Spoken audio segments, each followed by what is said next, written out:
வணக்கம் மக்களே. இப்போ பார்த்தீங்கன்னா, அது சொன்னார், சும்மா ஏன்டா இப்படி கேட்டுட்டு இருக்க செந்தில் மாதிரி அப்படின்னு சொல்கிறாரு. நம்ம சரியாக கேட்குறோமோ தப்பாக கேட்குறோமாலாம் கணக்கே இல்லைங்க. நம்ம கேட்குறோமா அதுதான் ஃபஸ்ட்டு முக்கியம்.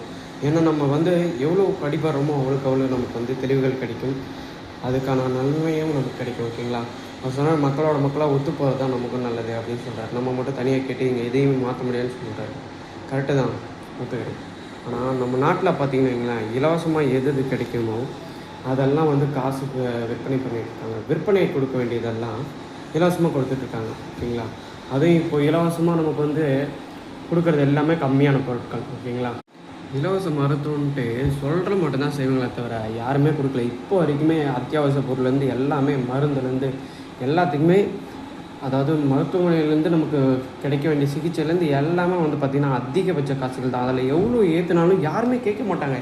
ஏன்னா அதெல்லாம் நம்ம உயிர் வாழ முக்கியமாக தேவையான பொருட்கள். ஓகேங்களா? அப்படின்னும் போது யாருமே ஏற்ற மாட்டாங்க. ரெண்டாவது சாப்பாடு. அதில் ரேஷனில் பார்த்திங்கன்னா எல்லாருக்குமே காமனாக கிடைக்கக்கூடியது அரிசி. அதை வரவேற்கலாம். ஓகேங்களா? ஆனால் மற்ற மளிகை பொருட்கள், பஸ்ஸு, ஏங்க இதில் மருத்துவத்துலேருந்து ஏதாவது ஒன்று குறைச்சி, வேறு எதுலேயும் அடிப்படையாக தேவையான அடிப்படை விஷயத்துலேருந்து குறைச்சி, விலையை குறைச்சி இதில் நீங்கள் ஏற்றிக்கலாமே. இதில் இப்போது அவள் ஃப்ரீ டிக்கெட்னு கொடுத்துட்டு இதில் ரூ. 5 இதில் இந்த டிக்கெட்டை ரூ. 15 ஜென்ஸுக்கு ஏற்றிட்டாங்க. சரிங்களா? அப்படி இருக்கும்போது இது குறைச்ச மாதிரி தெரில. இதில் அப்படியே ரொட்டேஷன் பண்ணிக்கிட்டாங்க, அவ்வளோதான். அந்த மாதிரி நிறைய விஷயங்கள் நம்ம நாட்டில் கிடைக்கவே இல்லை மக்களே. அதாவது ஆட்டோவுக்கு இருக்க பிரசவத்துக்கு இலவசம்ன்றது கூட நம்ம நாட்டில் அதுக்கப்புறம் தான் ஹாஸ்பிட்டலுக்கே வந்தது. புரியுதுங்களா? அப்படி இருக்கும் பட்சத்தில் நம்ம என்ன தான் சொல்கிறது இவங்கக்கிட்ட? நீங்களே யோசிச்சு பாருங்களேன். நம்ம நாட்டில் மருத்துவம், சாப்பாடு இது மட்டும் நமக்கு அத்தியாவசிய தேவையான பொருட்களாக இருக்குது.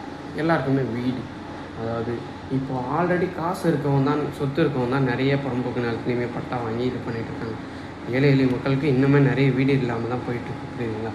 அப்படி இருக்கும் பட்சத்தில் இவங்க இதையுமே கண்டுக்கிறதில்ல. புரியுதுங்களா? நீங்கள் சொல்லுங்கள், உங்களுக்கு எது இலவசமாக வேண்டாம். எனக்கு பொறுத்த வரைக்கும் எதுவுமே இலவசமாக கொடுக்குறாம இருக்கிறது இந்த ஜென்ரேஷனுக்கு நல்லதுங்க. எல்லாருக்குமே அடிக்ஷன் பொருட்கள், அதாவது மது பொருட்கள்லாம் அதிக விலைக்கு வைக்கலாம். அந்த மாதிரி இருக்கும்போது அடிக்ஷன் பண்ணலாம். பார்த்தீங்கன்னா பிலிப்பைன்ஸில் ஒரு ஜென்ரேஷன் வாங்கினா அவங்களுக்கு வாழ்நாள் சிறை அந்த மாதிரி தடைக்கு வச்சுருக்காங்க. நம்ம நாட்டில் என்னங்க வெடிச்சிருக்காங்க? உங்களுக்கு தெரிஞ்சதை நீங்களே கமெண்ட் செக்ஷனில் கமெண்ட் பண்ணிட்டு நம்ம நாட்டுக்கு இலவசன்றது நல்லதா கெட்டதான்னு? எனக்கு தெரிஞ்சு கெட்டது தான் மக்களே. எல்லாமே ஒரு குறிப்பிட்ட பொருள், குறிப்பிட்ட விலையில் எவ்வளோ விலையேற்றம் வந்தாலும் சரி, சரிவுகள் வந்தாலும் சரி, இந்த விலையை விட்டு மேலே ஏறாது அப்படின்னா மட்டும்தான் மக்கள் வாழ முடியும். மக்கள்